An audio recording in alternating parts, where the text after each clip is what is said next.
살펴볼 하나님의 말씀은 이사야서 6장 3절입니다. 근데 이 3절 한 구절만 보는 것은 아니고 이제 이사야서 6장 문맥을 보고 또 이사야서 전체에서 저희가 몇 구절을 좀 찾아보려고 합니다. 그래서 오늘 이사야서를 중심으로 하나님의 영광에 대해서 살펴보려고 합니다. 하나님의 영광. 이사야서 6장 3절. 굉장히 좀 성경에서 독특한 구절이고 성경을 믿지 않는 이제 일반 사람들이 봤을 때는 좀 굉장히 좀 희한한 구절입니다. 왜냐하면 희한한 존재들이 등장을 합니다. 그래서 우리가 일반적으로 성경을 보면 90% 이상은 쉽게 믿을 수가 있습니다. 성경의 내용이 역사적인 부분과 어떤 논리적인 부분으로 이루어져 있기 때문에 90% 이상은 믿을 수 있는데 나머지 이제 10%에 해당하는 부분들이 이제 믿음을 요구하는 부분들이 있어요. 오늘 우리가 살펴볼 본문이 바로 그런 부분입니다. 그래서 믿는 사람들에겐 전혀 문제가 없는 본문인데 이제 믿지 않는 사람들이 봤을 땐 약간 좀 희한하다 이렇게 생각할 수 있는 그런 존재들이 등장하는 본문이라고 보시면 됩니다. 어차피 저희가 이제 본문에 볼 때 다 볼 것이기 때문에 다 살펴보지는 않겠지만 여기서 이제 그 스랍들과 그룹들이라는 특별한 영적 존재들이 등장을 합니다. 여기서 그 중에 하나가 이제 외쳐 말하고 있는 부분이에요. 그래서 6장 3절 보시면 한번 한 절이니까 다 같이 읽겠습니다. 자, 시작. 하나가 다른 하나에게 외쳐 이르되 거룩하다 거룩하다 거룩하다 만군의 주여 그분의 영광이 온 땅에 충만하도다 하더라. 예, 자 잠깐 기도하겠습니다. 하나님 아버지, 오늘 주신 말씀으로 인해서 감사드립니다. 저희가 이 스랍들과 그룹들이 주님의 영광을 바라봤던 것처럼 저희가 이 세상에 사는 동안에도 주님의 영광을 바라보며 살 수 있도록 도와주시기 원합니다. 감사드리며 예수님의 이름으로 기도드렸습니다. 아멘. 만일 우리가 하늘나라로 한번 여행을 갈 수 있다면 어떤 후기를 남길까요? 저희도 뭐 이제 가족 여행을, 저는 사실은 결혼하기 전에는 여행을 다녀본 적이 거의 없었거든요. 근데 이제 결혼하고 나서 가족 여행을 이제 가끔씩 갑니다. 많이 가진 못하고 1년에 한 번이나 뭐 이 정도.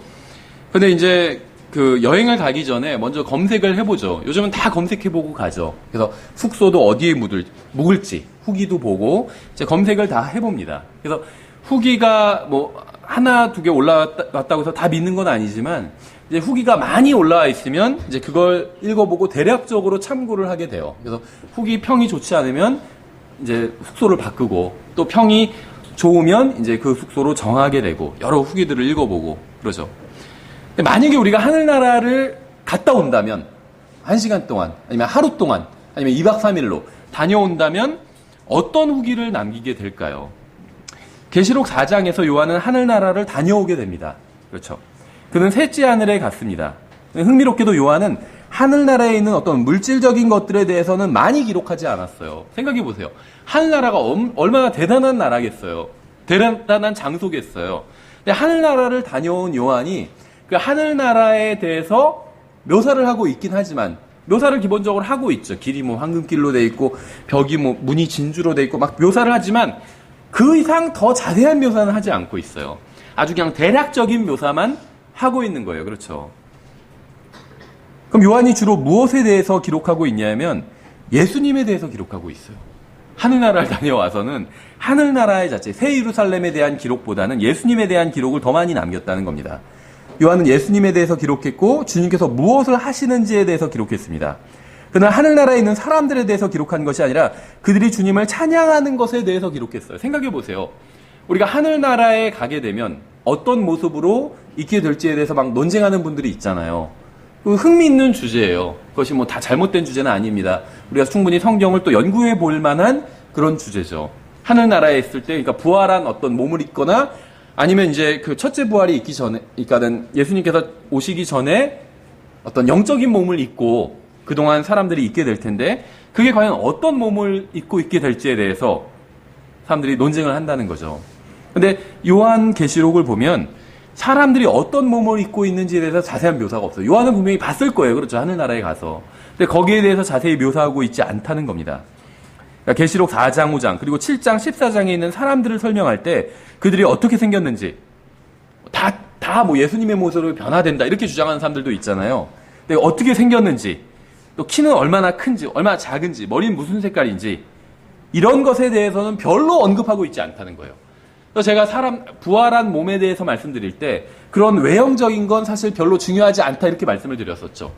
요한도 그런 건 전혀 기록하고 있지 않아요. 그게 정말 중요한 것이라면 요한이 자세히 기록했을 거예요. 그렇죠. 근데 요한 기록하고 있지 않다는 겁니다.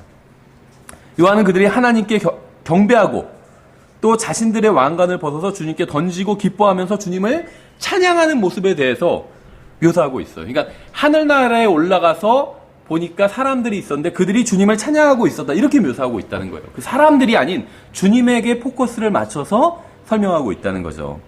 그러니까 하늘나라에 있는 사람들을 묘사할 때조차도 예수님을 중심으로 요한은 설명하고 있다는 겁니다. 성경은 하늘나라에 대해서 많은 것을 말씀하고 있지는 않습니다. 성경은 하늘나라보다는 예수님에 대해서 훨씬 더 많은 것을 말씀하고 있어요. 하나님께서는 우리가 하늘나라보다 예수님의 마음을 두기를 원하십니다. 예수님은 하늘나라에 의미를 부여하시는 분이에요. 하늘나라에 올라가는데 예수님이 없잖아요. 그럼 뭔가 대단히 잘못된 겁니다. 하늘나라에 올라갔는데 내가 생각한 거와 달라요. 그런데 예수님이 거기에 계시다면 제대로 간 거예요. 전혀 문제가 없다는 거예요. 그러니까 하늘나라를 하늘나라가 되게 하는 것은 예수님이라는 거죠. 저 잘 모르지만 예전에 어떤 그 어렸을 때 뭐 주말의 극장 뭐 이런 데서 보니까 미국 대통령이 타는 전용기를 에어포스 1이라고 부르잖아요. 근데 그게 어떤 특별하게 정해진 비행기가 에어포스 1인 것이 아니라 대통령이 타는 비행기가 곧 에어포스 1이 되는 거예요. 예. 그 어떤 영화를 보니까 그게 맞는지 모르겠지만 그렇게 설명하더라고요. 그래서 대통령이 전용기에 타다가 전용기가 문제가 생겨서 다른 군용기에 타니까 그 군용기가 에어포스 1이 된 거예요. 대통령 전용기가 돼버린 거예요. 그 순간에. 그러니까 하늘나라의 의미를 부여하고 하늘나라를 하늘나라로 만드는 건 바로 예수님이라는 거죠. 아무리 대단한 곳이라 할지라도 예수님이 거기에 거하시지 않는다면 그것은 의미가 없는 곳이 돼버린다는 거예요. 하나님께서는 우리가 6날개 네 얼굴을 가지고 있는 창조물의 마음을 빼앗기지 않기를 바라십니다. 스랍들이 이렇게 생겼죠. 날개가 6이에요. 그렇죠. 그룹들이 얼굴이 4개고. 근데 이런 굉장히 희한하게 생겼잖아요. 근데 이러한 창조물에 우리의 마음을 빼앗기지 않기를 바라신다는 거예요. 주님께서 우리의 마음이 이웃에게 복음을 전해야겠다는 생각으로 가득 차기를 원하십니다. 주님께서 우리의 마음이 형제 자매들에게 선을 행하는 것으로 가득 차기를 원하세요. 그래서 성경에서는 하늘나라에 대한 말씀보다 우리가 이 땅에서 그리스도인으로서 어떻게 살아가야 하는지에 대해서 훨씬 더 많이 말씀하고 있어요. 왠지 아세요? 우리가 영원히 하늘나라에선 그렇게 살 것이기 때문에 그렇게 말씀하고 있는 거예요. 하늘나라의 핵심적인 요소는 그룹이나 스랍이 아닙니다. 왕자를 둘러싼 어떤 무지개도 아니에요. 중요한 것은 바로 그 왕자 위에 앉아 계신 분입니다. 그래서 성경은 하늘나라에 대해서 말씀하실 때에도 그분의 옷이나 생김새나 거하시는 곳보다 오직 예수 그리스도 자체에 초점을 맞추고 있다는 거예요. 만약 여러분이 하늘나라를 여행 갔다가 돌아온다면 온통 예수님에 대한 이야기만 할 겁니다. 정말 하늘나라를 보고 온 사람은 그 사람이 있는지 모르겠지만 그런 사람이 있다면 후기에 하늘나라의 어떤 성벽이 어쩌고 거리가 어쩌고 이런 얘기를 쓰지 않을 거예요. 예수님에 대해서만 쓰게 될 겁니다. 요한이나 바울이 그랬던 것처럼. 그렇죠. 예수님이 이것을 하셨고 저것을 하셨고 왕자에 앉아 계시고 흰 말을 타시고 심판하시고 이런 이야기만 하게 될 겁니다. 저는 하나님께서는 우리의 마음이 오직 예수 그리스도만으로 가득 차기를 원하신다고 확신합니다. 구약 성경에서는 이사야서랑 이제 열왕기 또 욥기에서 하늘나라에 대해서 묘사하고 있는 부분이 나와요. 신약 성경은 이제 교회가 들림받은 후에 대해서 이제 후에 하늘나라에 있는 모습을 묘사하면서 이제 주로 계시록에서 묘사하고 있죠. 교회는 하늘나라 관련해서 받은 계시가 거의 없습니다. 교회에게 주어진 계시는 오직 영광의 왕에 대한 계시예요. 예수 그리스도에 대한 계시예요. 그러니까 하늘나라에서 가장 핵심적인 부분은 바로 예수님이기 때문에 교회에게 주신 계시는 하늘나라에 대한 어떤 물리적인 것에 대한 계시가 아니라 예수님에 대한 계시로 가득 차 있다는 거예요. 하나님께서는 우리의 마음이 주님께서 계신 곳이 아니라 예수 그리스도로 가득 차 있기를 원하기 때문에 그렇죠.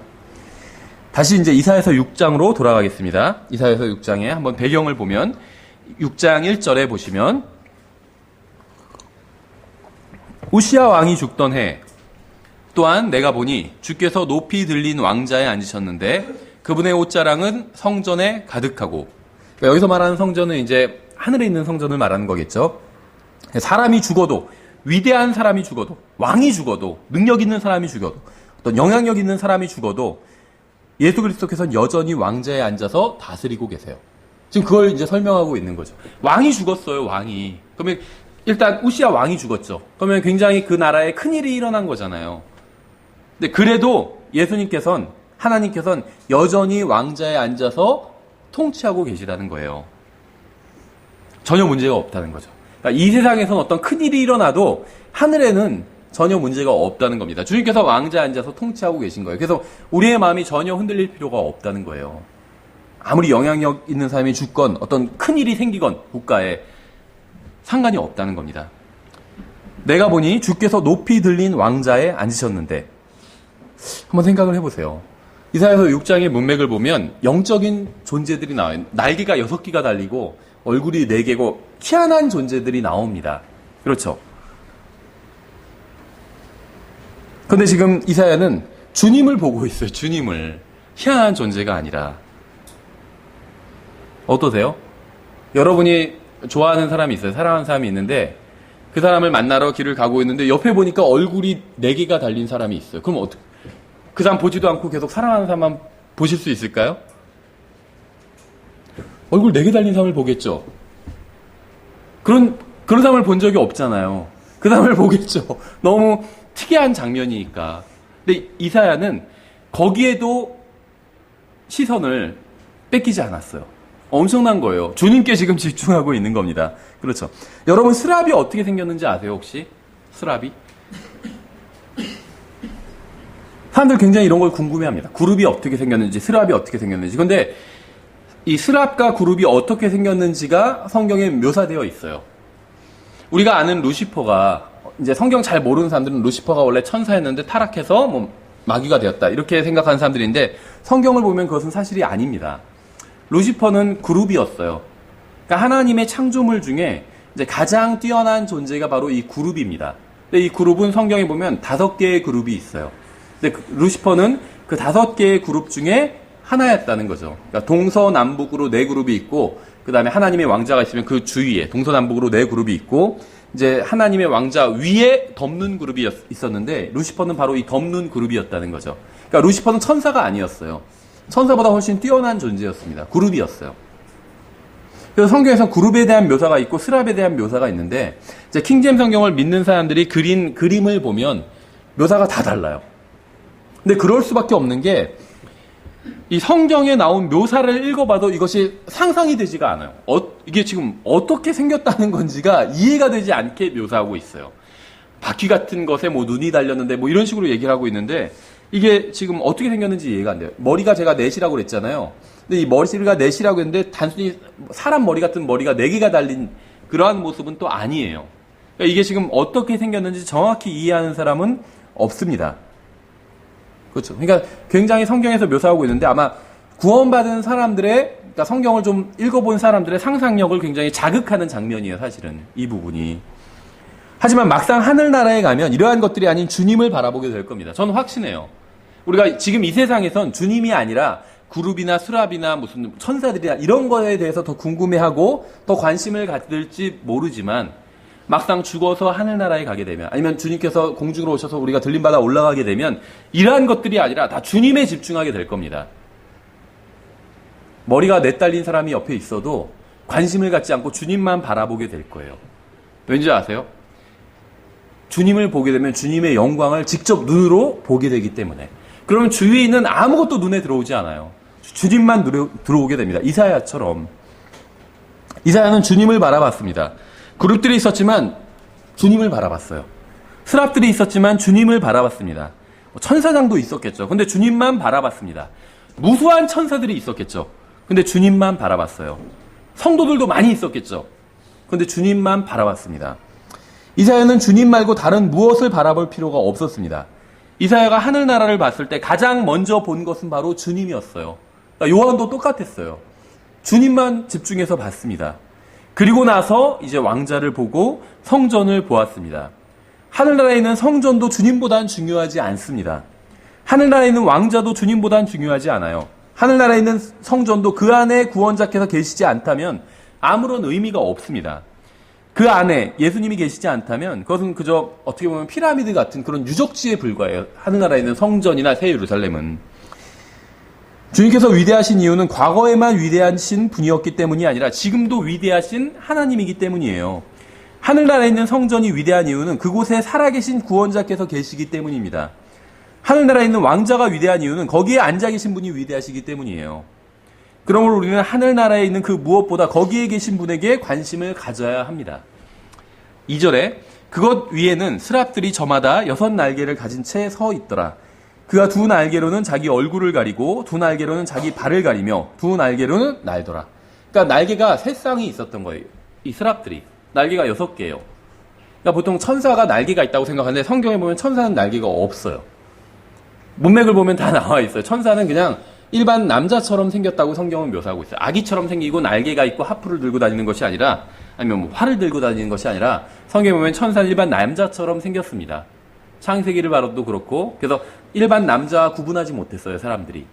근데 날개를 가진 존재가 나오는데 바로 스랍들이에요. 스랍들은 날개가 있는데 3쌍, 6개를 가지고 있어요. 지금 보시는 것처럼.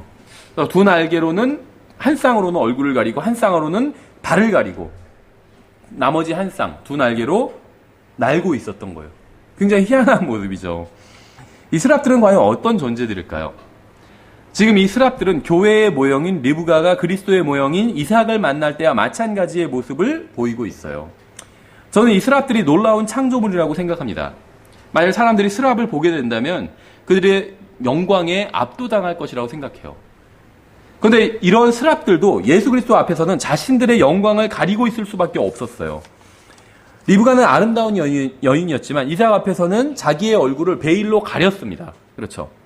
제가 여러분에게 확실하게 말씀드릴 수 있는 것은 여러분이 받을 왕관이 얼마나 크고 대단하던 간에 여러분이 받을 보상이 얼마나 많건 상관없이 여러분이 예수 그리스도 앞에 서게 되면 여러분은 자신의 영광을 가리게 될 겁니다. 주님의 영광으로 해서 여러분은 그 앞에서 겸손해질 거예요. 지금 스랍들이 주님 앞에서 겸손한 모습을 하고 있는 거예요. 자기의 모습을 가리면서. 주님의 뛰어나심으로 인해서 여러분은 스스로를 낮추게 될 겁니다. 저는 자신들이 한 일을 자랑하는 목사들과 사역자들을 많이 봤어요.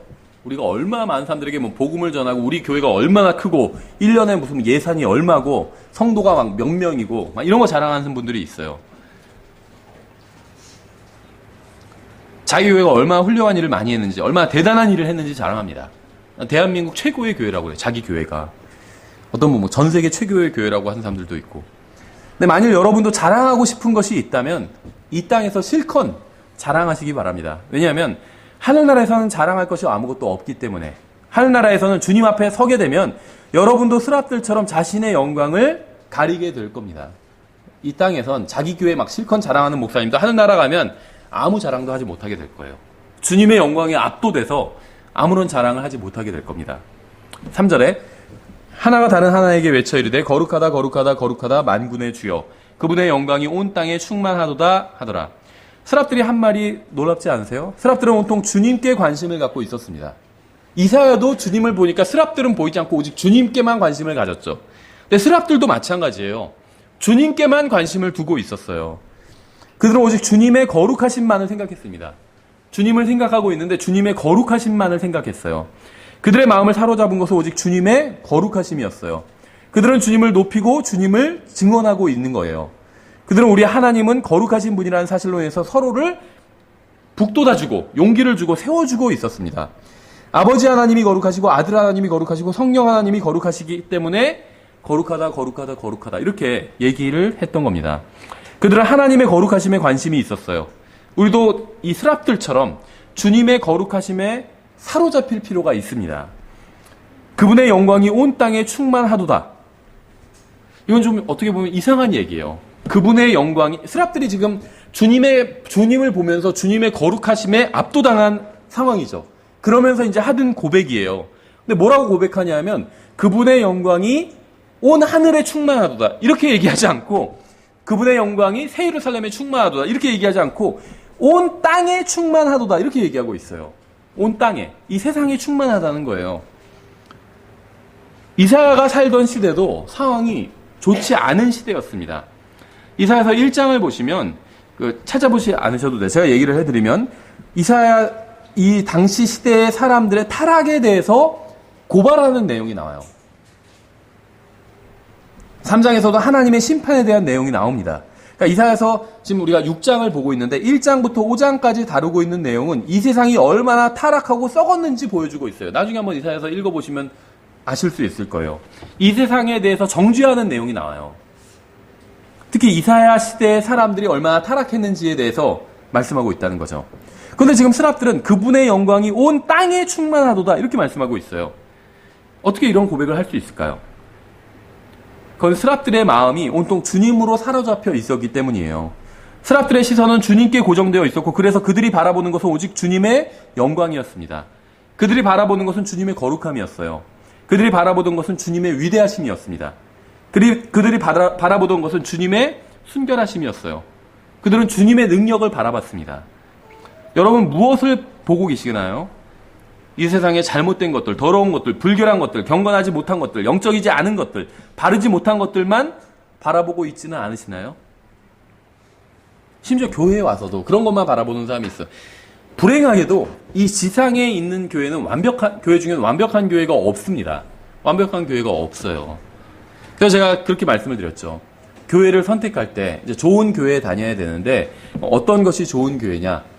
첫째, 하나님의 말씀을 바르게 가르쳐야 돼요. 그럼 이제 바른 성경과 바른 교리가 있어야 되겠죠.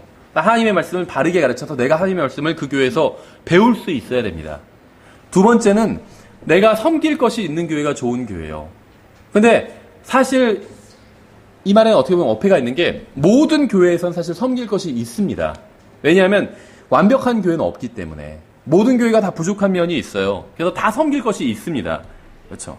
그러니까 여러분이 만약에 완벽한 교회를 기대하고 우리 교회 오지도 않으셨겠지만 그렇게 기대하고 우리 교회 오셨다면 아마 실망하실 거예요. 근데 우리 교회뿐만 아니라 어느 교회도 마찬가지예요.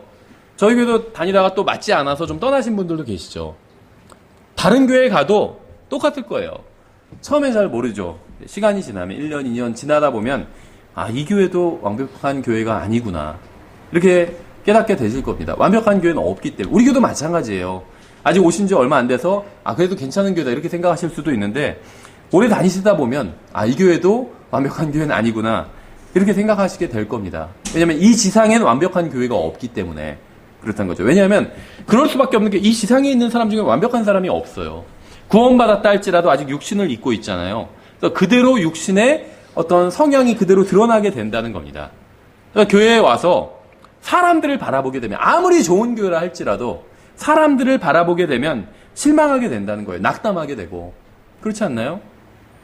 우리가 이 세상에서도 정치인들 바라보면, 통치자들을 바라보면 낙담이 되잖아요. 왜 저렇게 할까?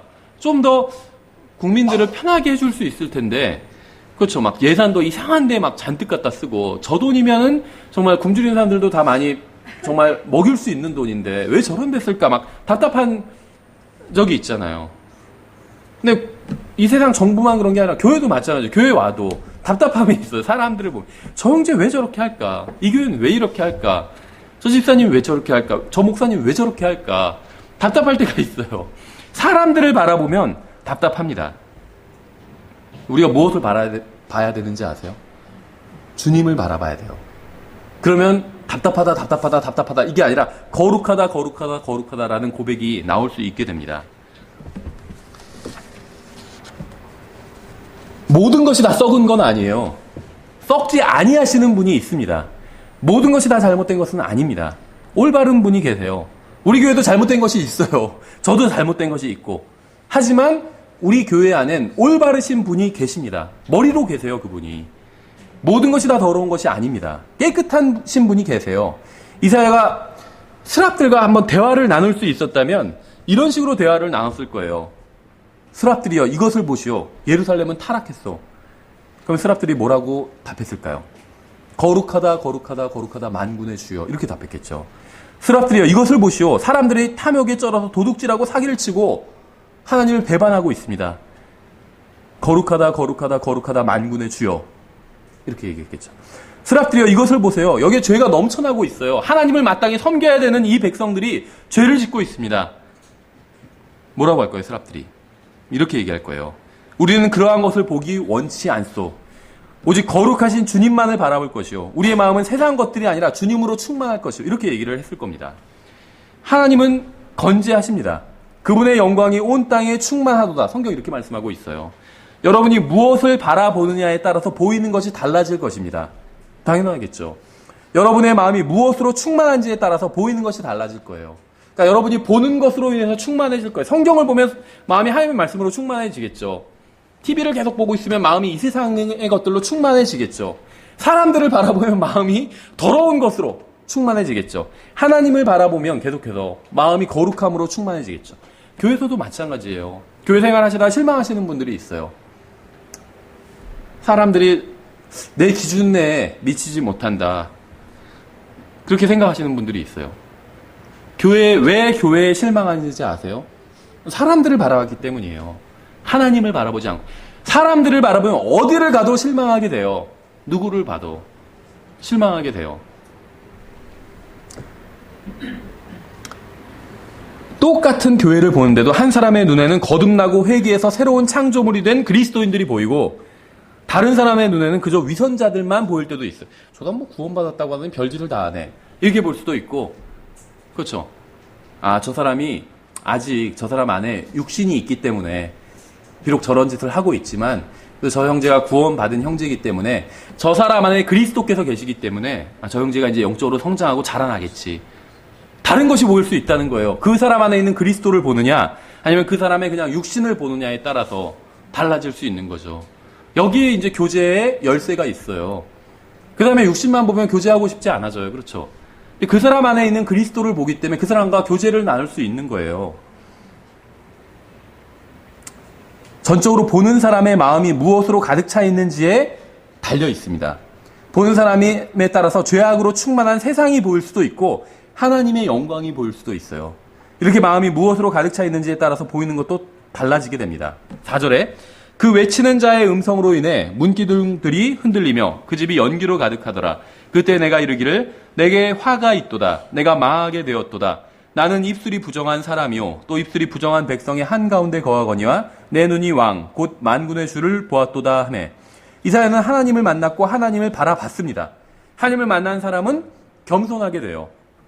또 겸손해야 하나님을 만날 수 있어요. 교만한 사람은 하나님을 만날 수가 없습니다. 왜냐하면 하나님을 만나게 되면 내가 하나님 앞에서 죄인이란 걸 인정하게 해야 되는데 교만한 사람은 그걸 할 수가 없거든요. 주님의 면전에 다가갈수록 겸손해집니다. 주님의 면전에 가까워질수록 더 겸손해져요. 사도 바울이 자기가 죄인 중에 우두머리였다고 말하지 않고 우두머리라고 말하고 있거든요. 현재형으로. 왜 그렇게 이야기했냐면 사도 바울은 주님께 더 가까이 다가갔어요. 그랬더니 더 겸손해진 겁니다. 그렇죠. 저는 죄악된 사람들 가운데 있습니다. 저 자신도 죄악된 사람이고 저는 주님께 받아들여지기를 원합니다. 이사야는 왕좌에 앉아 계신 하나님의 영광스러운 모습을 보자 자신이 하나님의 영광에 이르지 못하는 존재임을 즉시 깨닫게 되었습니다.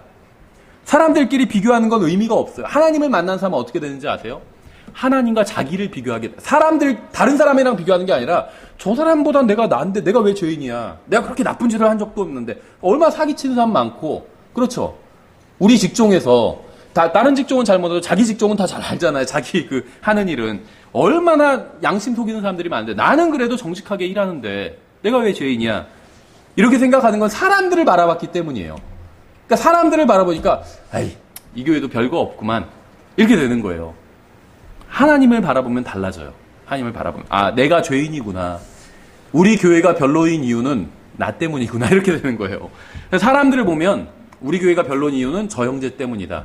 저 자매 때문이다. 이렇게 보게 되는데 하나님을 바라보게 되면 우리 교회가 별로인 이유는 나 때문이구나. 이렇게 되는 거예요. 우리 교회가 영적으로 충만하지 않은 이유는 나 때문이구나. 이렇게 된다는 거예요. 성령님의 기준은 예수 그리스도입니다. 우리가 아무리 선하고 훌륭한 삶을 산다 할지라도 완벽함에 이를 수 없습니다. 성령님의 도움이 없다면. 예수 그리스도와 비교한다면 우리는 하나님의 영광에 이르지 못하는 존재일 뿐이에요. 예수 그리스도와 비교하면 모든 영광은 오직 주님께만 가야 한다는데 동의할 수밖에 없게 됩니다. 저는 우리 교회로 인해서 주님께 감사를 드립니다. 저에게는 두말할 필요 없이 저한테는 좋은 교회예요. 저는 여기 함께 모여있는 여러분으로 인해서 주님께 감사를 드려요. 여러분과 함께 신앙생활을 한다는 것이 저에게 힘이 됩니다. 주님을 헌신적으로 섬기고 다른 지체를 세워주는 일을 하시는 분들로 인해서 또 감사를 드립니다. 저는 우리 교회가 완벽한 교회고 우리 교회에서 하는 일은 모두 옳은 일이라는 이야기를 하는 것은 절대 아닙니다. 그렇지도 않고 현실이. 자신의 교회가 최고의 교회라고 자랑하는 사람들이 있어요. 그러한 자랑은 오직 주님께로부터 시선을 돌렸을 때만 할 수 있을 뿐입니다. 사람들을 보니까 자기 교회가 최고라고 생각하는 거예요. 다른 교회들을 보니까. 사람들을 보면 내가 그래도 그렇게 나쁜 사람이 아니라고 생각하자. 저도 그랬거든요. 다른 사람들을 생각할 땐 제가 그렇게 나쁜 사람이 아니라고 생각했어요. 학교 다닐 때도 친구들을 보면 그렇게 뭐 아주 훌륭하게 착한 학생은 아니었지만 그렇다고 제 친구들보다는 제가 낫다고 생각했거든요.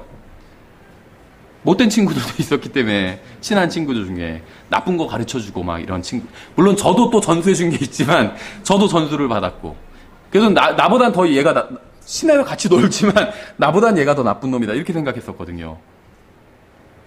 사람들 보니까 그래. 하나님을 보면 생각이 달라진다는 거죠. 예수님과 비교하면 우리는 갈 길이 멀다는 것을 깨닫게 됩니다. 그래서 주님께 시선이 고정된 사람들은 서로를 위해서 기도하고 섬기게 돼요. 도와주고 서로를. 우리가 다른 사람들과 비교하며 자랑하는 것은 우리의 시선이 주님께로부터 멀어졌다는 것을 드러낼 뿐입니다. 저 형제 좀 나갔으면 좋겠어요. 저 형제 좀 어떻게 목사님 가서 뭐라고 좀 해줬으면 좋겠어요. 이런 분들은 시선이 주님께로부터 그 사람에게로 돌아섰기 때문에 그런 얘기를 하는 거예요. 시선이 주님께로 향한 사람은 그런 얘기를 하지 않아요. 왕자에 앉으신 분을 바라보게 되면 우리가 한없이 부족한 사람들임을 고백할 수밖에 없습니다. 우리는 사람이 아닌 주님을 바라봐야 돼요. 우리는 영광의 왕자에 앉아 계신 분을 바라봐야 합니다. 저 같은 사람이 그 왕자에 앉아있지 않다는 것이 참 다행스러운 일이 아닌가요? 생각해 보세요. 여러분이 저를 바라보면 여러분은 실망하게 돼요. 근데 제가 아니라 주님을 바라봐야 여러분이 제대로 교회에서도 섬길 수 있게 됩니다. 그렇죠? 근데 주님을 딱 바라봤는데 거기에 왕자에 저 같은 사람이 앉아있다면 얼마나 실망이 되겠어요. 근데 다행히도 왕자에 앉아 계신 분은 저 같은 사람이 아니에요. 완벽하신 분이에요. 그분을 바라본다면 여러분은 실족하지 않을 겁니다. 무슨 일이 일어나도. 저 같은 사람이 왕자에 앉아있지 하나님이 아니라는 게 다행이죠. 저는 뭐가 다행인 줄 아세요? 여러분 같은 사람들이 하나님이 아니라는 게 다행이에요. 서로가 얼마나 실망하겠어요. 그렇죠. 하나님 우리 같은 분이 아니에요. 완벽하신 분이에요. 그러니까 하나님만 바라보면 문제가 없어요. 제가 여러분을 바라보지 않고 제가 여러분을 보면 또 실망하겠죠. 아, 성도들이 좀 이렇게 했으면 좋겠는데 이렇게 생각할 거 아니에요. 하나님을 바라보면 실망하지 않아요. 여러분 또 저를 바라보면 실망하겠죠. 목사가 좀 이렇게 했으면 좋겠는데 이런 마음이 들겠죠. 하나님을 바라보면 실망하지 않아요. 그러니까 우리는 서로가 아니라 하나님을 바라보면서 신앙생활을 해야 된다는 겁니다. 내게 화가 있도다. 내가 망하게 되었도다. 나는 입술이 부정한 사람이요 또 입술이 부정한 백성의 한가운데 거하거니와. 이사야는 자신이 입술이 부정한 사람이라고 합니다. 그럼 어떠신가요? 여러분의 입술에서 나온 말이 여러분을 더럽힌 적이 없나요? 성경은 우리의 혀는 다른 어떤 지체보다 더 많은 죄를 짓는다고 말씀하고 있어요. 혀는 길들이지 못하는 지체라고 말씀하고 있습니다. 다른 건 다 길들일 수 있는데 혀는 길들일 수가 없대요. 실제로 그렇죠. 다른 데는 막 근육을 만들 수 있지만 혀에 근육을 만들 수 없잖아요. 그렇죠? 말을 아무리 많이 해도 혀가 막 근육으로 뭉쳐져 있고 이러진 않죠. 잘 모르지만 혀는 근육이 있긴 있지만 근육을 막 단련시킬 수는 없잖아요. 제어할 수가 없다는 거예요. 야고보는 혀가 지옥불을 불러 일으킨다고 경고합니다. 지옥불. 헬파이어죠. 아파치 헬기인가요? 거기 헬파이어 미사일이 있잖아요. 혀가 그렇다는 거예요. 혀가. 헬파이어라는 거예요. 야고보서 3장 6절에 나오죠. 혀는 불이요 불법의 색이니라. 혀는 우리의 지체들 가운데서 그와 같아서 온몸을 더럽히고, 혀가 온몸을 더럽힌대요. 본성의 행로에 불을 붙이며, 우리 타고난 아담의 성품이 있잖아요. 여기에 불을 확 질러버린대요, 혀가. 자기도 지옥불 위에 놓여있느니라. 엄청난 존재죠, 혀가. 성경은 입이 무덤과 같다고 말씀하세요. 잘 보세요. 성경에서 가장 경고하는 우리의 신체 부위가 있는데 혀와 입이에요. 근데 혀가 지옥불 같다고 말씀하고 있고 입은 무덤과 같다고 말씀하고 있어요. 입을 열면 무덤이 열린 거예요. 입을 닫으면 무덤이 닫힌 것이고. 그럼 입이 무덤이면 혀는 그 안에 있는 것이 되죠. 무덤 안에 뭐가 있죠? 썩은 시체가 있잖아요. 시체가 썩어 있잖아요. 이러한 모든 혀의 더러움이 하나님 앞에서 모두 드러나게 됩니다. 이사야의 시선이 주님께로 향했을 때 자신이 얼마나 더러운 사람인지, 자신의 혀가 얼마나 불의한 것이었는지 깨닫게 된 거예요. 아마 이사야는 행위로 어떤 큰 죄를 지은 적이 없을 거예요. 근데 하나님 앞에 서게 되니까 자기가 말로 지은 죄들이 있잖아요. 그게 다 갑자기 떠올랐을 거예요. 그래서 자기가 입술이 부정한 사람이라고 즉시 하나님 앞에서 실토하고 있는 거죠. 내게 화가 있도다. 내가 망하게 되었도다. 나는 입술이 부정한 사람이요. 또 입술이 부정한 백성의 한가운데 거하거냐. 왜 이사야가 입술이 부정한 사람이었을까요? 답은 바로 이어지는 부분에 있어요. 내 눈이 왕, 곧 만군의 주를 보았도다. 스랍들의 시선이 주님께 고정되고 마음이 주님의 영광으로 충만했을 때 그들의 마음의 생각은 변화되었습니다. 이사야의 시선이 주님께 고정되고 마음이 주님의 영광으로 충만해졌을 때 그의 마음과 생각은 변화되었어요. 6절에 그때 스랍들 중에 하나가 부집기로 제단에서 살아있는 수술 취해 손에 들고 내게로 날아와 그것을 내 입에 대며 이르되 보라 이것이 내 입술에 닿았으니 내 불법이 제거되고 내 죄가 깨끗하게 되었느니라 하더라. 요한일서에서 뭐라고 말씀하고 있냐면 만일 우리가 우리의 죄들을 자백하면 이사야가 주님 앞에서 자백했죠. 자기의 죄를. 그분께서는 신실하고 의로우사 우리의 죄를 용서하시며 모든 불의에서 우리를 깨끗하게 하시느니라. 이사야가 자백했더니 하나님께서 이사야를 깨끗하게 해주셨어요. 그렇죠. 내 죄가 깨끗하게 되었느니라 이렇게 선포해 주셨잖아요. 단순히 사과를 하거나 다시는 하지 않겠다고 다짐을 하는 게 아니라 하나님 앞에서 정직하게 나아가서 우리의 죄를 자백하고 우리의 상태를 인정한다면 주님께서는 우리를 깨끗하게 해주실 겁니다. 이사야는 단지 죄송하다고 하거나 용서해달라고 하거나 다시는 하지 않겠다고 하거나 인생을 바꿔달라거나 이렇게 말하지 않았습니다. 그냥 하나님 앞으로 나아가서 자신이 부정한 자임을 고백했어요. 하나님께서 우리에게 원하시는 것은 우리가 정직하게 주님 앞으로 나아오는 것입니다. 주님 앞에서 우리는 발가벗은 것과 같아요. 따라서 있는 그대로 정직하게 주님께 나아가야 됩니다. 그러면 주님께서는 여러분의 필요를 채워주실 거예요.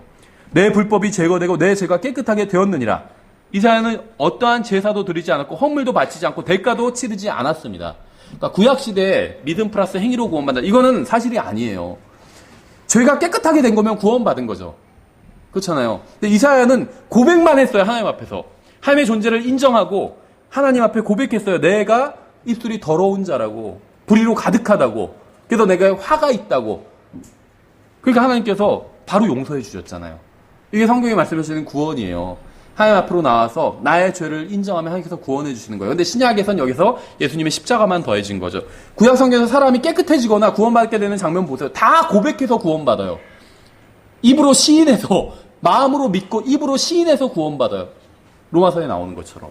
또 뭐 행위를 하거나 이사야가 지금 여기서 뭘 했어요? 아무것도 한 게 없어요. 고백만 했어요. 자기가 죄인이라고. 그랬더니 바로 깨끗함을 받았잖아요. 죄 용서를 받은 거예요. 8절에 또한 내가 주의 음성을 들었는데 이르시기를 내가 누구를 보내며 누가 우리를 위하여 갈까 하시더라. 그때 내가 이르되 내가 여기 있나이다 나를 보내소서 하였더라. 하나님은 한 분입니다. 그런데 본문에 의하면 우리라고 표현하고 있어요. 한 분 하나님께서 우리가 우리의 형상대로 우리의 모양에 따라 사람을 만들자. 창세기에서 1장에서 이렇게 말씀하셨죠. 11장에선 자 우리가 내려가서 거기서 그들의 언어를 혼잡하게 하여 그들이 서로의 말을 알아듣지 못하게 하자. 바벨탑 사건이죠. 한 분 하나님께서 우리라고 표현하고 계신 거예요. 하나님은 삼위일체로 존재하신다는 게 사실이 아니라면 이걸 설명할 수가 없겠죠. 한 분이 어떻게 우리라고 표현하는지 설명할 수가 없어요. 누가 예수님을 위해서 가시겠습니까? 누가 아버지 하나님을 위해서 가시겠습니까? 누가 성령님을 위해서 가시겠습니까? 이사야는 예언자였어요. 프로펫, 대언자였죠. 근데 주님께서 필요하신 것은 예언자 이상의 사람이었습니다. 이사야는 설교자였어요. 프리처, 하나님 말씀을 선포했죠. 근데 주님께서 필요하신 것은 설교자 이상의 사람이었어요. 주님께서 필요하신 사람은 단순히 진리를 알고 전하는 사람이 아니라 주님 앞에서 진정으로 겸손한 사람이었어요. 많은 사람들이 설교하고 가르치고 증언하고 구령하고 거리 설교를 합니다. 이러한 사역자들에게 필요한 것은 겸손한 마음으로 주님을 바라보는 거예요. 그러니까 주님을 제대로 섬기고자 하는 사람에게 필요한 것은 겸손한 마음이라는 거예요. 그러면 주님께서 능력을 공급해 주실 것이고 그들 가운데서 일하실 것입니다. 자신의 재능과 능력을 이용해서 주님의 일을 하는 것은 좋은 일이에요. 근데 그 밑바탕에 자만심, 교만이 깔려 있다면 그 일로 인해서 자신을 높이려는 동기가 숨어 있다면 자신과 자신의 교회와 자신의 업적을 자랑하고자 하는 마음이 들어있다면 모든 것이 다 사라져 버릴 겁니다. 물거품이 되어버리고 말 거예요. 오직 하나님께서 행하시는 일들만이 남아있게 될 것입니다. 그러면 여러분 안에 있는 예수 그리스도께서 일하게 하셔야 돼요. 그분께 내어드려서 그분께서 일하게 하셔야 돼요. 또한 내가 주의 음성을 들었는데 이르시기를. 창세기 3장에 의하면 주님의 음성은 바로 예수님이에요. 아들 하나님께서 이사야에게 말씀하신 것입니다. 내가 여기 있나이다, 나를 보내소서. 여러분이 예수 그리스도를 바라보면 어떤 일이 생기게 되는지 아세요? 여러분이 주님을 바라보면 여러분은 자원해서 주님을 섬기게 됩니다. 왜 어떤 사람이 교회에서 주님을 섬기지 않는지 아세요? 주님을 바라보지 않기 때문이에요. 그러니까 사역이란 건 무엇이냐면 사람이 하나님 앞에 서게 하는 것이고 그 사람이 주님을 바라보게 하는 게 사역입니다. 우리 모두 다 사역자예요. 저는 설교자죠. 성경 교사예요. 하지만 여러분 모두 구원받았다면 여러분 다 사역자입니다. 저만 사역자인 게 아니에요. 뭐 사역자 모임에 간다. 사실은 좀 잘못된 말이에요. 다 사역자예요. 다 사역자예요. 다 미니스터예요. 섬기는 자예요. 우리 교회에서 저만 설교자죠. 저만 사역자인 건 아니에요. 다 사역자입니다. 왠지 아세요? 다 사역을 할 수 있기 때문에. 사역은 사람을 하나님 앞에 바로 세워주고 그 사람이 다른 사람이 하나님을 주님만을 바라볼 수 있게 하는 게 사역이에요. 다 그렇게 할 수 있잖아요. 그래서 다 사역자인 거예요. 사람이 주님을 바라보면 어떻게 되는지 아세요? 자기가 죄인이란 걸 인정하게 되죠. 죄 용서를 받게 되죠. 그 다음에 주님을 섬기게 됩니다. 자원해서 섬기게 돼요. 바라보면. 그래서 정말 어떤 분은, 우리 교회에 헌신을 형제들이 안 해요. 헌신을 좀 하게 해주세요. 막 이러는데, 그래서 막 프로그램을 만들고 뭘 만들고, 물론 다 나쁜 건 아닙니다. 필요할 수 있어요. 프로그램들이. 전 부인하는 건 아닙니다. 그런 것들을 필요할 수 있어요. 그런데 주님을 바라보면 자원해서 섬길 수 있게 됩니다. 만약에 누군가가 자원해서 섬기지 않는다면, 헌신하지 않는다면 주님을 바라보지 않기 때문이에요. 구원받을 땐 주님을 바라봤지만 시선을 다시 이 세상으로 돌렸기 때문입니다. 주님을 바라보면 돼요. 누군가 사람들이 헌신하게 하려면 어떻게 하면 되는지 아세요? 주님을 바라보게 하면 됩니다. 그럼 섬기지 말라고 해도 섬겨요. 주님을 바라보면. 여러분의 시선이 예수 그리스도께 고정되면 여러분의 즉 여러분 자신은 사라져 버립니다. 그러나 여러분의 시선이 사람들을 향하게 되면 여러분은 주님을 위해 아무런 일도 하지 않게 돼요. 여러분이 가서 증언해야 하는 사람들을 바라보게 되면 여러분은 가지 않으려고 하게 될 것입니다. 그 사람한테 복음 전하긴 해야 되는데 그 사람은 어지간히 완악하고 말도 듣지 않고 그럴 거란 말이야. 이렇게 된다는 거예요. 사람을 생각하면. 아니면 그 사람한테 전하긴 전해야 되는데 괜찮은 사람인데 괜히 내가 잘못 얘기했다가 나 이상한 사람을 생각하면 어떡하지? 이렇게 생각할 수도 있게 된다. 사람을 바라보면. 여러분이 다른 사람이 아니라 예수 그리스도를 바라보면 가서 다른 사람한테 증언할 수 있게 되는 거예요. 이사야는 주님을 바라보았기 때문에 자원하는 마음으로 주님의 사역에 동참할 수 있었습니다. 나를 보내십시오. 바로 튀어났어요. 그 자원하는 마음이. 날개가 6개나 달린 생물이 있다면 모든 사람의 이목을 집중시킬 것이 분명합니다. 그러나 이사야는 다른 것을 보지 않고 주님만을 바라봤어요. 주님께서는 재능이 많은 사람을 선택하시는 것이 아니라 주님의 영광에 사로잡힌 사람을 선택하십니다. 주님을 바라보는 사람을 선택하세요. 아무리 재능이 많아도 주님을 바라보지 않으면 쓰임받을 수가 없다는 거예요. 여러분 오늘 아침 주님을 바라보셨나요? 어저께 밤에도 주님을 바라보셨나요? 지난 한 주간 주님을 바라보시면서 사셨나요? 그래야 쓰임받을 수가 있어요. 여러분의 전 인생을 다 한번 판단해 보려면 시간이 오래 걸리잖아요.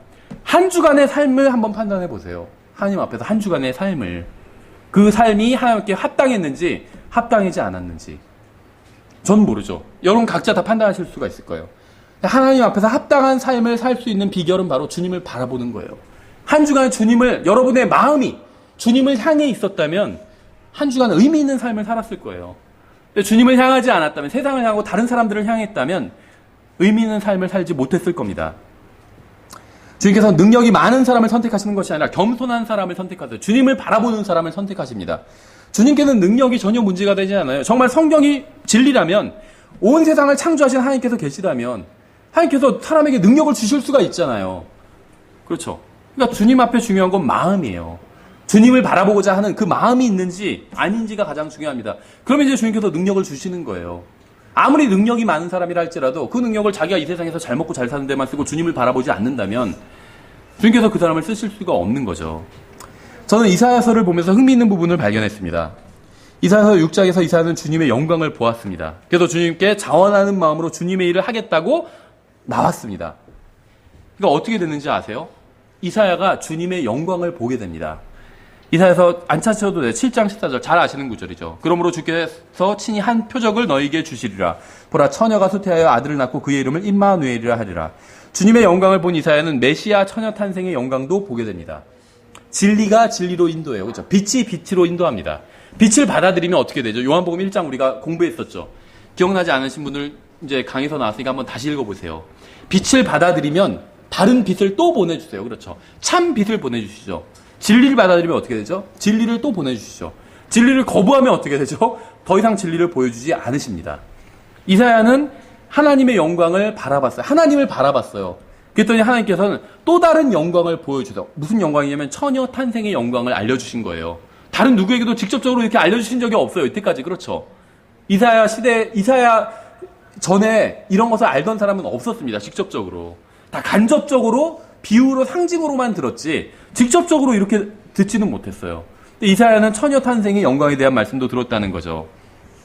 또 이사야서 9장 6절 7절에 나오죠. 이는 한 아이가 우리에게 태어났고 한 아들을 우리에게 주셨는데 그의 어깨는 정권이 놓이고 그의 이름은 놀라우시니 좋은 자 강하신 하나님 영존하는 아버지 평화의 통치자라 할 것이기 때문이라.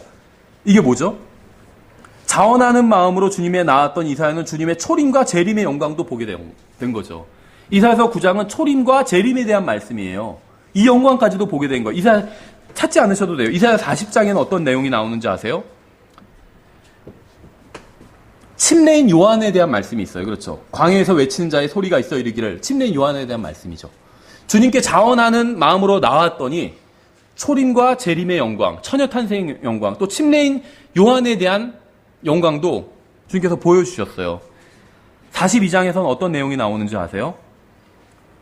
주님의 지상 사역에 대한 말씀이 나요. 내가 떠받쳐 주는 나의 종, 내 혼이 기뻐하는 자, 곧 나의 선택한 자를 보라. 내가 내 영을 그 위에 두었은지 그가 이방인들에게 판단의 공의를 베풀리라. 그가 외치지 아니하며 또 상한 갈대를 꺾지 아니하며. 뭐냐면 주님의 지상 사역에 대한 말씀이죠. 주님의 영광을 바라보니까 이제 주님의 지상 사역에 대해서도 주님께서 보여주신 거예요. 이사야에게. 이사야서 55장에 무슨 내용이 나오는지 아세요? 갈보리 십자가 희생하는 주님의 갈보리 십자가를 예언하고 있는 장면이에요. 이사야서 55장은. 주님께 자원해서 나오니까 주님께서 이런 십자가 희생까지도 이사야 55장을 보여주신 거예요. 이사야 55장 1절 2절에는 무슨 내용이 나오는지 아세요? 죄사함에 대한 말씀이 나와요. 죄사함. 값없이 받을 수 있는 구원에 대한 말씀이 나와요. 오 목마른 모든 자들아 너희는 물로 나와라. 돈 없는 자도 오라. 너희 와서 사 먹되 참으로 와서 돈도 내지 말고 값도 치르지 말며. 이렇게 말씀하고 있는데 무슨 믿음 플러스 행위로 구원받을 수 있게 누가 그렇게 값없이 지금 사 먹으라고 하고 있는데 값없이 사 먹으래요. 사 먹되 값없이 먹으래요. 공짜로 먹으래요. 교회가 선포하는 복음, 누구든지 원하는 자는 값없이 죄사함을 받을 수 있는 이 복음에 대한 영광도 주님께서 보여주신 거예요. 그러니까 이사야서엔 정말 성경 다른 국과 비교해서 이루 말할 수 없는 예수 그리스도에 대한 영광을 보여주고 있어요. 초림, 재림, 복음, 십자가, 처녀탄생 이런 것도 다 보여주고 계시다는 거죠. 하나님께서 우리에게 성경을 주심으로 인해서 감사를 드립니다. 우리가 성경을 읽을 수 있음으로 인해서 감사를 드립니다. 성경을 연구할 수 있음에 감사를 드립니다. 하나님께서는 여러분이 주님의 영광에 사로잡혀서 여러분의 마음이 주님의 영광으로 가득 차 겸손한 마음으로 주님 앞으로 나올 때 여러분에게 진리를 계시해 주실 거예요. 여러분이 주님을 높이지 않고 겸손한 마음으로 주님께 나아가지 않는다면 밤새 성경을 연구한다 할지라도 여러분은 어떠한 계시도 받지 못할 것입니다. 이사야는 주님의 영광을 바라봤어요. 그래서 주님께서 모든 것이 되시고 자신은 아무것도 아니라는 사실을 깨달았습니다. 우리가 하나님의 영광을 보고 주님을 높일 때 비로소 주님께서는 자신을 우리에게 계시해 주십니다. 이사야는 주님의 영광을 보고 주님 앞에서 겸손해졌기에 주님의 처녀탄생과 십자가 대속과 신부인 교회에 관한 예언을 들을 수 있었던 거예요. 여러분은 성경의 진리를 온전히 알기 원하시나요? 그렇다면 성경의 저자이신 분이 여러분의 마음에 충만하게 해야 합니다. 여러분의 지식이나 연구 능력이나 두뇌의 영광을 돌리지 말고 주님께 영광을 돌려야 됩니다.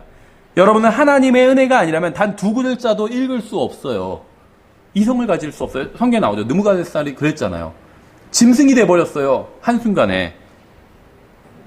하나님께서 붙들어 주시고 지혜를 주시지 않는다면 자신의 이름조차 제대로 말할 수 없는 게 바로 인간이에요. 똑똑한 사람이 있는데 사고가 나가지고 자기의 이름도 몰라요. 하나님께서 지혜를 뺏어가 버리시면 그렇게 된다는 거예요.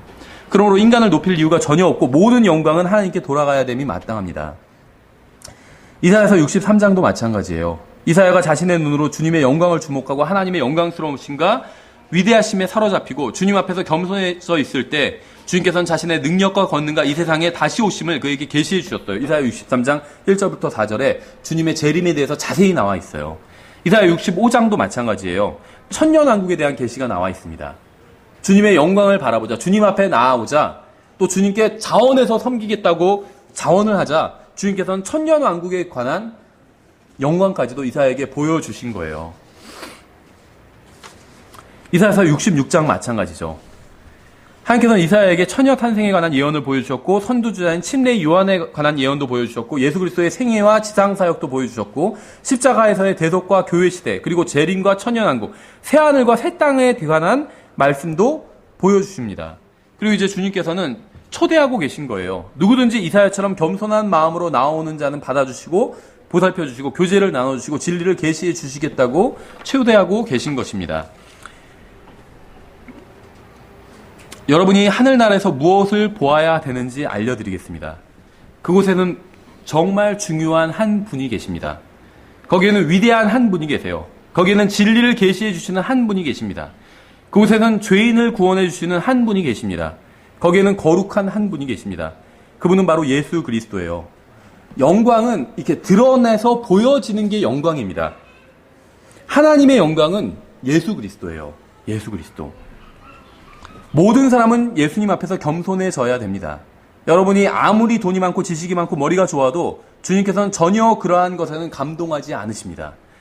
주님께서는 여러분이 얼마나 영적으로 뛰어난지, 얼마나 대단한 일을 할 수 있는지, 죄를 짓지 않고 얼마나 경건하게 살 수 있는지 이런 것들엔 감동하지 않으세요. 주님께서는 겸손하고 통회하는 마음에 관심을 가지십니다. 하나님께서 원하시는 것이 무엇인지 아세요? 시편 51편을 보시면 나와 있어요. 이건 다윗의 찬양이자 고백입니다. 52편에 의하면 다윗은 전가된 의를 가지고 있었어요. 하나님께 받은 의. 32편에 의하면 확실한 은혜를 받았습니다. 근데 51편에 보면 아직도 주님 앞에서 죄를 자백해야 될 필요가 있었어요. 다윗은 구원을 간구한 것이 아닙니다. 다윗이 간구한 것은 10절에 보시면 이렇게 되어 있어요. 오 하나님이여 내 안에 깨끗한 마음을 창조하시고 내 속에 올바른 영을 새롭게 하소서. 여러분 깨끗한 마음이 무엇인지 아세요? 올바른 영이 무엇인지 아세요? 17절에 나와 있어요. 하나님께서 구하시는 희생물은 상한 영이라. 성경에 의하면 올바른 영이 무엇인지 아세요? 그건 상한 영이에요. A broken spirit이요. 상한 영. A broken spirit. 깨끗한 마음이 무엇인지 아세요? 오 하나님이여 상하고 통회하는 마음을 주께서 멸시하지 아니하시리다. 깨끗한 마음은 통회하는 마음입니다. 마귀가 원하는 것은 인간이 자만으로 가득 차게 되는 거예요. 이 깨끗한 마음은 다시 말하면 겸손한 마음이라는 거예요. 겸손한 마음. 사람이 아무리 좋은 일을 많이 하고 교회 생활을 열심히 한다 할지라도 자만으로 가득 차 있다면 그것은 결코 하나님이 원하시는 것이 아니라 마귀의 뜻대로 된 것일 뿐이에요. 아무리 많은 헌금을 내고 많은 일을 한다 할지라도 많은 사람들에게 복음을 전하고 대단한 일을 한다 할지라도 엄청나게 크게 교회를 짓는다 할지라도 그 마음속에 교만이 있다면 그건 결국 하나님을 위해서 일하는 것이 아니라 마귀를 위해서 일하는 것이란 거예요. 하나님께서 찾으시는 것은 상한 영과 통회하는 마음, 겸손한 마음입니다. 우리가 겸손해야 비로소 하나님께 쓰임받을 수 있어요. 우리가 더욱 작아지고 하나님의 영광에 사로잡혀야 온 세상에 주님의 영광이 가득하다는 사실을 깨닫게 됩니다. 이사야는 하늘나라에서 무엇을 봐야 하는지 알고 있었습니다. 그는 황금길이나 진주문의 마음을 빼앗기지 않았습니다. 그는 그러한 것에 한눈 팔지 않고 예수님을 바라봤어요. 여러분이 하늘나라에 가면 스랍들이나 천사들이나 다른 위대한 사람들로 인해서 놀라게 되는 것이 아닙니다. 와 저기 베드로 봐 엄청나다. 바울 봐 바울 가서 사인이나 받아야겠다. 이렇게 되는 것이 아니라는 거예요. 우리가 하늘나라에 가면 모두 예수 그리스도로 인해서 놀라고 감탄하게 될 것입니다. 우리는 서로 이렇게 말하게 될 거예요. 와 저기 계신 저분을 봐. 저 위대한 구원자를 봐요. 저분이 바로 예수님이에요. 여러분이 하늘나라에 가면 다른 것으로 인해서 놀라는 것이 아니라 오직 한 분으로 인해서 놀라게 될 것입니다. 한 분의 모습과 한 분의 음성과 한 분의 영광에 압도당하게 될 거예요. 우리가 하늘나라에 가서 주님을 직접 보게 되면 우리의 마음은 온전히 주님으로 충만하게 될 것입니다. 우리가 하늘나라에서 눈을 뜰 때 우리를 사랑하셔서 자신의 목숨을 주셨을 뿐만 아니라 우리가 구원받은 이후부터 그곳에 가는 그 순간까지 우리를 위해서 아버지께 간구하시고 인도해 주신 분을 직접 보게 될 거예요. 우리가 하늘나라에 가면 어떤 성인이나 위인들을 만나거나 그들을 우러러 보게 되는 것이 절대 아닙니다. 하늘나라의 모든 성도들은 한 마음과 한 목소리로 오직 한 분만을 찬양하게 될 거예요. 오직 한 분만이 찬양을 받으시고 영광을 받으시기에 합당하시기 때문에 여러분이 이 세상을 제대로 사는 성경적 비결은 사람을 보지 않고 다른 환경을 보지 않고 물질을 보지 않고 예수님만 바라보는 거예요. 예수님만. 그럼 여러분은 후회하지 않는 인생을 살게 될 것입니다. 예, 기도하겠습니다. 하나님 아버지, 저희의 눈을 열어주셔서 저희가 주님의 영광을 볼 수 있도록 인도해 주시기 원합니다. 사람들이 아니라, 환경이 아니라, 물질이 아니라 오직 십자가에 달리신 예수 그리스도를 바라보며 이 세상을 살 수 있도록 도와주시기 원합니다. 부활하여 아버지의 오른편에 앉아 계신 주님의 영광을 바라보면서 이 세상을 살 수 있도록 저희들을 도와주시기 원합니다. 감사드리며 예수님의 이름으로 기도드렸습니다. 아멘.